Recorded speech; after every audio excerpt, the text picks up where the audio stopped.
Okay, നമുക്കൊന്ന് വലിപ്പിച്ചെടുക്കാം.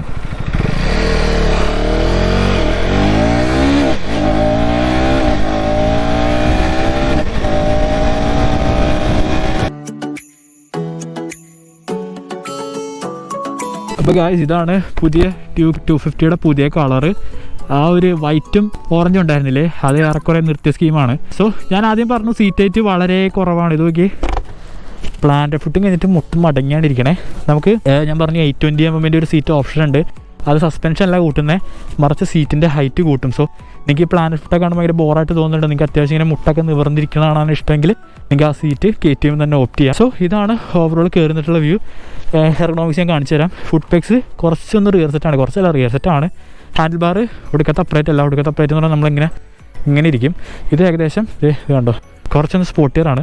നിങ്ങൾ ടാങ്കിൻ്റെ മുന്നിലേക്ക് ഇങ്ങനെ കയറിയിരിക്കുവാണെങ്കിൽ ഇങ്ങനെയൊക്കെ ഇരിക്കാൻ പറ്റും. ബട്ട് ഇതൊട്ടും കംഫർട്ടബിൾ അല്ല, ആരൊക്കെ മുട്ടുന്നു, അവിടെ കുറച്ചൊന്ന് ഇറങ്ങിയിരിക്കണം. സോ ഇതാണ് ഇതിൻ്റെ ഒരു നാച്ചുറൽ റൈഡിങ് എർഗോ എന്ന് പറയുന്നത്. ഞാൻ ജസ്റ്റ് ഫ്രണ്ട് ഒന്ന് കാണിച്ചു തരാവേ.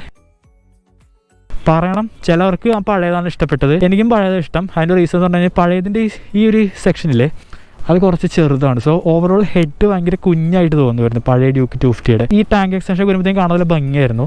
ഇത് ഹെഡ് ഭയങ്കര വലുതാണ് വണ്ടിയുടെ. ഇതാണ് ഹൈ ബീം എന്ന് പറയുമ്പോൾ ഇതാണ് റിയലി നൈസ്. നമുക്ക് കോഷൻ ലാമ്പ് വരുന്നുണ്ട്. കോഷൻ ലാമ്പിൻ്റെ പ്രത്യേകത എന്ന് വെച്ച് കഴിഞ്ഞാൽ നമ്മൾ കീ വരെ എടുത്താലും ഇത് വർക്ക് ചെയ്യേണ്ടിയിരിക്കും. ഈ റോഡ് സൈഡിലൊക്കെ വേണ്ടി നിർത്തിയില്ലേ, എൻ്റെ അടുത്തൊക്കെ മാറി ചായ കുടിക്കാനോ അല്ലെങ്കിൽ വേറെ എന്തെങ്കിലുമൊക്കെ ചെയ്യുവാണെങ്കിൽ റോഡ് യൂസിന് നമുക്ക് അലേർട്ട് ചെയ്യാൻ പറ്റും. Really nice. ഞാൻ എൻ്റെ എക്സോസിലോട് ജസ്റ്റ് ഒന്ന് കേൾപ്പിച്ച് തരാം, നിങ്ങൾ കേട്ട് നോക്കാം. വലിയ വ്യത്യാസമൊന്നുമില്ല.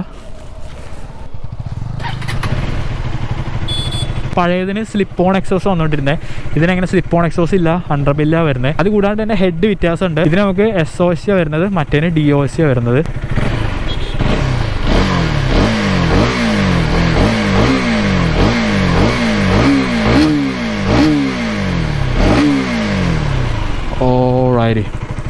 DOC എന്ന് പറയുമ്പോഴത്തേക്കും ഡബിൾ ക്യാം ഉണ്ടാവും. അതായത് ഒരു ഇൻടേക്ക് വാൽവും എക്സോസ് വാൽവും കൺട്രോൾ ചെയ്യാനായിട്ട് 2 ക്യാംസ് ഉണ്ടാവും. ഇതാകുമ്പോഴത്തേക്കും ഒറ്റ ക്യാമിലാണ് രണ്ടും കൂടി കൺട്രോൾ ചെയ്യുന്നത്. ആ ഒരു വ്യത്യാസമേ ഉള്ളൂ. അത് പെർഫോമൻസിനെ ബാധിക്കുമെന്ന് വെച്ച് കഴിഞ്ഞാൽ യെസ്, ലോ ആൻഡ് പെർഫോമൻസ് കുറച്ച് കൂടുതലായിരിക്കും. SOC ലോ RPM പെർഫോമൻസ് കുറച്ച് കൂടുതലായിരിക്കും. DOC ആകുമ്പോഴത്തേക്കും മെയിൻലി ഫോർ ഹയർ RPM-നാണ്. ക്യാമറ ആംഗിൾ എന്തെങ്കിലും കുഴപ്പമുണ്ടെങ്കിൽ പറയണേ. പിന്നെ വെയിറ്റ് ആണ്, നമുക്ക് വണ്ടി വെറും 164 കിലോ 61 കിലോ എന്ന് വരുന്നുള്ളൂ.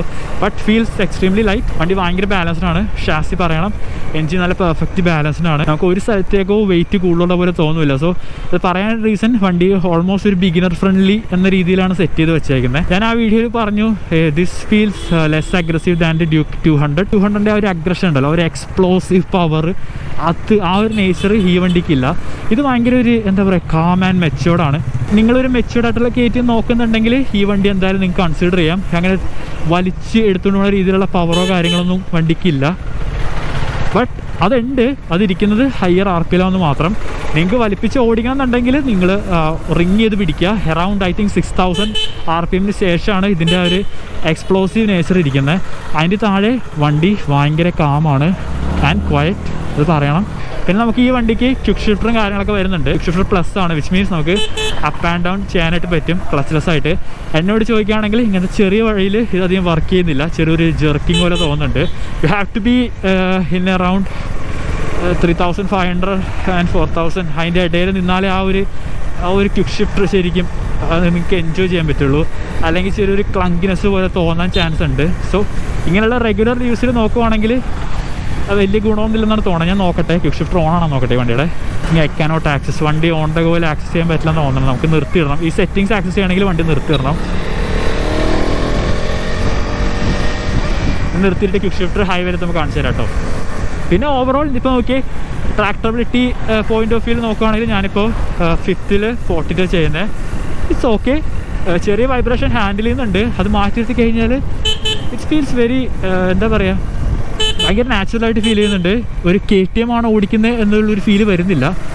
കോർണർ എടുക്കുമ്പോൾ മാത്രമാണ് നമ്മൾ KTM ആളെ ഓടിക്കുന്നത് എന്നുള്ള ഫീല് വരുന്നത്. ഞാൻ വണ്ടി ഇതുവരെ കൈ കൊടുത്തല്ല കേട്ടോ, ഇതുവരെ പയ്യാണ് ഓടിക്കുന്നത്. ഒരുപാട് കൈയൊന്നും കൊടുക്കാണ്ട് പയ്യെ ജസ്റ്റ് ഒരു ഫീൽ കിട്ടാൻ വേണ്ടിയാണ് ഓടിക്കുന്നത്. സോഫാർ കൊള്ളാം. ഗിയർ ഷിഫ്റ്റ് പറയണം, ഭയങ്കര പ്രിസൈസാണ് മാൻ. സ്ലിപ്പർ ക്ലച്ച് പറഞ്ഞാൽ അടിപൊളിയാണ് കേട്ടോ. ക്ലച്ച് ഫീലൊക്കെ നല്ല രസമുണ്ട്. അപ്പോൾ ഇതിൻ്റെ പവർ ഫിഗേഴ്സ് ഒക്കെ നോക്കുവാണെങ്കിൽ ഇതിന് ഏകദേശം 31 ഹോഴ്സ് പവർ വരുന്നുണ്ട്. അതിരിക്കുന്നത് അറൗണ്ട് 9000 RPM മേലെയാണ്. അത് കൂടാണ്ട് തന്നെ വണ്ടിയുടെ ടോർക്കൊക്കെ നോക്കുകയാണെങ്കിൽ അറൗണ്ട് 25 അടുത്ത് വരുന്നുണ്ട്. അതും അറൗണ്ട് മിഡ് RPM മേലെ ഇരിക്കുന്നത്. അതിൽ പറയാൻ റീസൺ ഇതൊന്നും ഇമ്മീഡിയറ്റ്ലി നിങ്ങൾ ഫീൽ ചെയ്യില്ല. ഒരു 31 bhp വണ്ടി എന്ന് പ്രതീക്ഷിച്ചിട്ട് നിങ്ങൾ ഇതിനകത്തേക്ക് കയറുമ്പോഴത്തേക്കും ആ ഒരു എക്സ്പെക്റ്റേഷൻ അനുസരിച്ച് ചിലപ്പോൾ പെർഫോം ചെയ്തില്ല എന്ന് വരും. കാരണം ഇതിൻ്റെ പവർ ഇരിക്കുന്നത് ഞാൻ പറഞ്ഞു ഹയർ RPM-ലാണ്. So you have to wring it ആ ഒരു പവർ കിട്ടണമെങ്കിൽ. അല്ലാത്ത പക്ഷം വണ്ടി ഭയങ്കര ക്വയറ്റാണ്. KTM ഫാമിലിയിൽ ഭയങ്കര കാം ആൻഡ് ക്വയറ്റായിട്ടുള്ള വണ്ടി തന്നെയാണ് കേട്ടോ. ഇപ്പോൾ ഡെയിലി സിറ്റിയിലേക്ക് ഓടിക്കുവാണെങ്കിൽ നോക്കിയേ, ഫീൽസ് നൈസ്. ഭയങ്കര സിവിലൈസ്ഡ് ആയിട്ട് ഫീൽ ചെയ്യുന്നുണ്ട്. റൈഡ് ബൈ വയർ പറയണം കൊള്ളാം, ഫീൽസ് വെരി നൈസ്. സസ്പെൻഷൻ പറയണം front is on medium side, back കുറച്ചൊന്ന് സോഫ്റ്റ് സൈഡാണ്.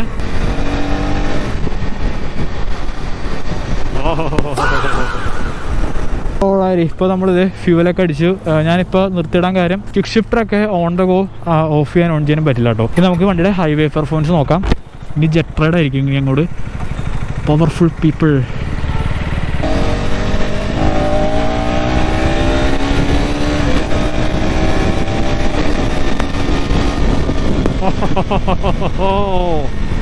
എന്തൊരു ലീനർ പവർ ഡെലിവറി ആണോ! ഒരു ടിപ്പിക്കൽ KTM എക്സ്പെക്ട് ചെയ്യുന്ന ഒരു പവർ ഡെലിവറി അല്ല.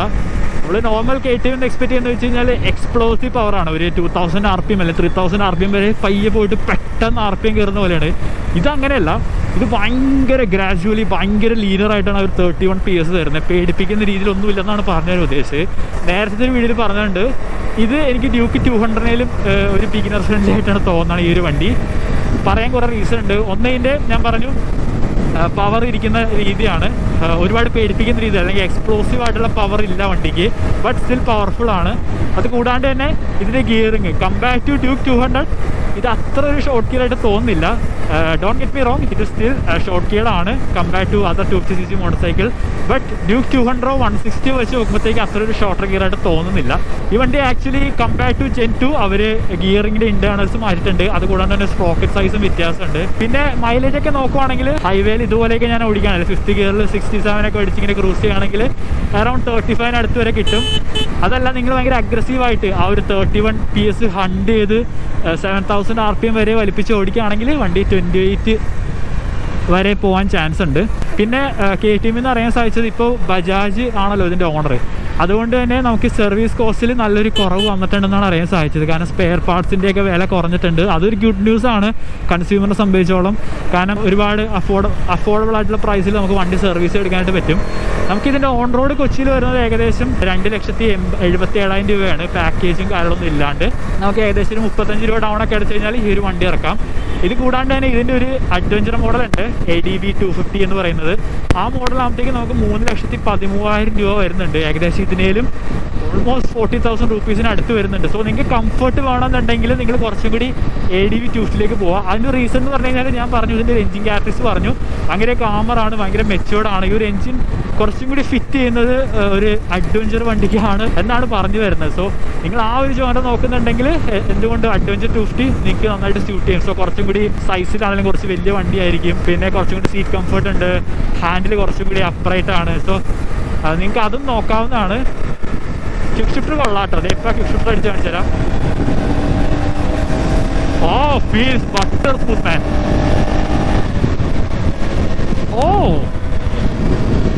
ഓ that feels butter smooth. Oh man, ഭയങ്കര ബട്ടർ സ്മൂത്ത്. പക്ഷേ നമ്മൾ ഈ ക്ലച്ച് പിടിച്ച് വണ്ടി ഓടിച്ച് ശീലം വേണ്ടി ക്വിക്ക് ഷിഫ്റ്ററായിട്ടൊന്ന് യൂസ് ചെയ്യാൻ ടൈം എടുക്കും. ഓ റോഡിൻ്റെ അൺഡുലേഷൻസ് ഒക്കെ എനിക്ക് അറിയാൻ പറ്റുന്നുണ്ട് കേട്ടോ. അതെ, പിന്നെ ബ്രേക്സിനെ പറ്റി പറയുകയാണെങ്കിൽ നമുക്ക് നോക്കാം. ഓ ഫീൽസ് നൈസ്. ആ ഒരു ടിപ്പിക്കൽ 4 piston കാലിപ്പറിൻ്റെ പെർഫോമൻസ് ഒക്കെ കാണിക്കുന്നുണ്ട്. നമുക്ക് ഫ്രണ്ടിൽ ഇതിൻ്റെ റേഡിയൽ മോഡ് കാലിപ്പറാണ് വരുന്നത്. സോ അതിൻ്റേതായ പെർഫോമൻസ് ഇത് എന്തായാലും കാണിക്കും. Feels nice. ഞാൻ ആദ്യം പറഞ്ഞ പോയിന്റിൽ പിന്നെ നിൽക്കുകയാണ്. നിങ്ങൾ ഹിപ്പൊക്കെ അത്യാവശ്യം വണ്ണുള്ള ഒരാളാണെന്നുണ്ടെങ്കിൽ ചിലപ്പോൾ സീറ്റ് കുറച്ചൊന്ന് ക്രാംപ്ഡായിട്ട് ഫീൽ ചെയ്യാൻ ചാൻസ് ഉണ്ട്. അത് മാറ്റിയെടുത്ത് കഴിഞ്ഞാൽ സീറ്റ്സ് ആർ ഗുഡ്. ടൂറിങ് പറ്റുമെന്ന് വെച്ച് കഴിഞ്ഞാൽ ഐ ഡോണ്ട് തിങ്ക് സോ. കുറേ നേരം ഇരിക്കുമ്പോഴത്തേക്കും നിങ്ങൾ സ്ട്രെല്ല് പറഞ്ഞ പോലെ നിങ്ങളുടെ നിതംബങ്ങളൊന്നും ഫീൽ ചെയ്യില്ല. നിങ്ങൾ അന്വേഷിക്കേണ്ടി വരും അത് അവിടെ തന്നെ ഉണ്ടോയെന്ന്. ആ ഒരു ഫീൽ വരാൻ ചാൻസ് ഉണ്ട്. ഈ ഒരുപാട് സീറ്റ് ഹാർഡായാലും പ്രശ്നമാണ്, ഒരുപാട് സീറ്റ് സോഫ്റ്റ് ആയാലും പ്രശ്നമാണ്. ഇതിൻ്റെ ഇടയ്ക്ക് നിൽക്കണം. ഓക്കെ, നമുക്കൊന്ന് വലിപ്പിച്ചെടുക്കാം.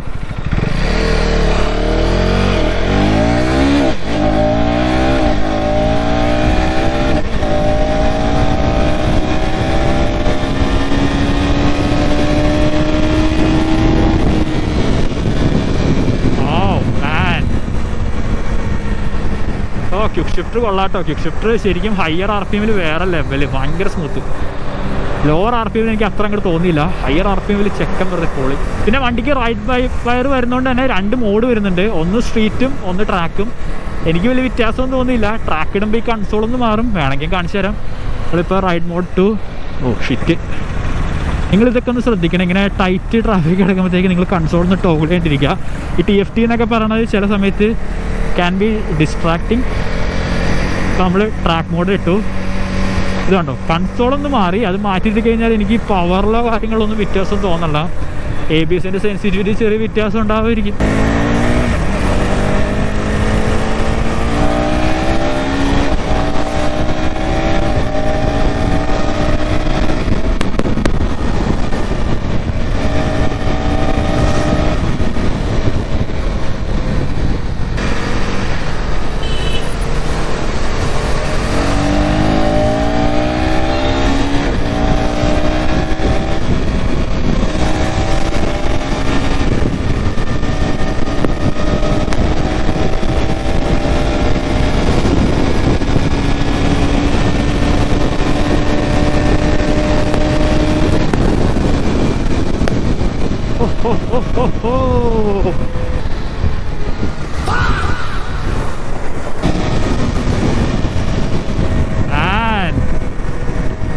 ഒട്ടും പേടിപ്പിക്കുന്ന രീതിയിലുള്ള പവറല്ല കേട്ടോ. ഞാൻ ഇപ്പോഴും പറയാണ്, നിങ്ങളിപ്പോൾ കണ്ട ആക്സിലറേഷൻ എന്ന് പറഞ്ഞാൽ ഒട്ടും പേടിപ്പിക്കുന്നതല്ല.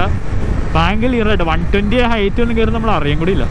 അപ്പോൾ ഇത് എങ്ങനെയുള്ളവർ എടുക്കണമെന്ന് വെച്ച് കഴിഞ്ഞാൽ ഞാൻ ആദ്യം പറഞ്ഞു, നിങ്ങൾ ഡ്യൂക്ക് 200 ഒക്കെ ഓടിച്ചു, KTM ഫാമിലിയിൽ നിന്നൊരു വണ്ടി വേണം. അത്ര അങ്ങോട്ട് അഗ്രസീവ് അല്ല, 390 പോലെ സ്റ്റിൽ ഡെയിലി യൂസ് ഒക്കെ ചെയ്യാൻ പറ്റണം എന്നുണ്ടെങ്കിൽ നിങ്ങൾക്ക് ഈ ഒരു വണ്ടി എന്തായാലും ചൂസ് ചെയ്യാം കേട്ടോ. നിങ്ങൾക്ക് പക്കയാണ് ഈ ഒരു വണ്ടി എന്ന് പറയുന്നത്. അപ്പം ഞാൻ പറഞ്ഞു ബജാജിൻ്റെ ആയതുകൊണ്ട് തന്നെ എനിക്കിപ്പോൾ സർവീസ് കോസ്റ്റും കാര്യങ്ങളൊന്നും അധികം വരുന്നില്ല. പോക്കറ്റ് ഫ്രണ്ട്ലി ആണ് വണ്ടി. വണ്ടിയുടെ ആ ഒരു ഇനിഷ്യൽ കോസ്റ്റ് മാത്രം 2.7 എന്ന് പറയുന്നത് കുറച്ചൊന്ന് ഹയർ ആയിട്ട് തോന്നിയേക്കാം. ബട്ട് 2.7ൻ്റെ സർവീസ് കോസ്റ്റോ അങ്ങനെ മെയിൻ്റെനൻസ് ഒന്നും വരുന്നില്ല. കുറച്ചൊക്കെ അഫോർഡബിൾ ആണ് ബജാജ് ആയതുകൊണ്ട് തന്നെ. ഓക്കെ, അപ്പോൾ big thanks to KTM Vyttila. അവരാണ് ഒരു വണ്ടി നമുക്ക് സെറ്റ് ചെയ്ത് തന്നത്. അപ്പോൾ എന്തെങ്കിലും ഡൗട്ട്സോ കാര്യങ്ങളൊക്കെ ഉണ്ടെങ്കിൽ അവരെ വിളിക്കുക, അവർ നിങ്ങളെ ഹെൽപ്പ് ചെയ്യും. പിന്നെ നമുക്ക് ട്രാക്ക് മോഡിൽ ആക്ച്വലി ലാപ്പ് ടൈമറൊക്കെ ഇടാം കേട്ടോ. ഞാൻ ഇപ്പോഴാണ് കണ്ടത്. പിന്നെ മിറേഴ്സൊക്കെ പറയണം, മിറേഴ്സ് ആർ കൂൾ, നൈസ്. പിന്നെ ഈ ഒരു ട്രാക്ക് മോഡിൽ ഇടുമ്പോഴത്തേക്ക് ഞാൻ ശ്രദ്ധിച്ചേ, വണ്ടിക്ക് നമുക്ക് ആവശ്യമുള്ള ഇൻഫർമേഷൻ ഒന്നും കാണിക്കുന്നില്ല, ലൈക്ക് ഡിസ്റ്റൻസ് എംറ്റി ഒന്നും കാണിക്കുന്നില്ല. അപ്പോൾ നമുക്ക് മാറ്റിയിട്ടിട്ട് സ്ട്രീറ്റ് മോഡിലേക്ക് ഇടാം. അപ്പോൾ നമുക്ക് ഡെയിലി യൂസിന് വേണ്ട കാര്യങ്ങളൊക്കെ നമുക്ക് ഷിറ്റ് ഇതിലാണ് കാണിക്കുന്നത്. ഈ ഒരു സ്ട്രീറ്റ് മോഡിലാണ് കാണിക്കുന്നത്.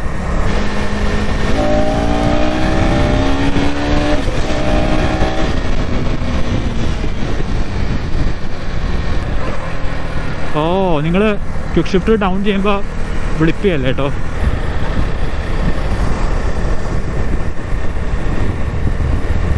ശരിക്കും ക്രൂസ് ചെയ്യാനൊക്കെ കൊള്ളാം കേട്ടോ. ഈ ഒരു സ്പീഡിലൊക്കെ വളരെ കാം ആൻഡ് ക്വയറ്റായിട്ട് ക്രൂസ് ചെയ്യാൻ പറ്റുന്നുണ്ട്.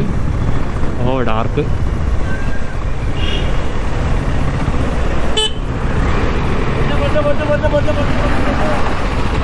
പോകാൻ വരട്ടെ ഞാൻ പോട്ടെ.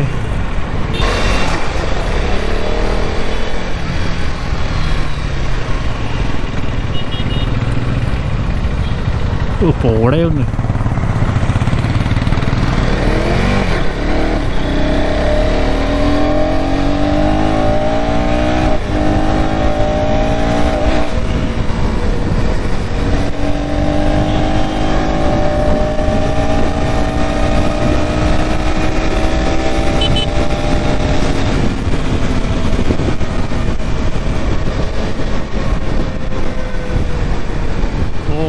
ബാഡ്.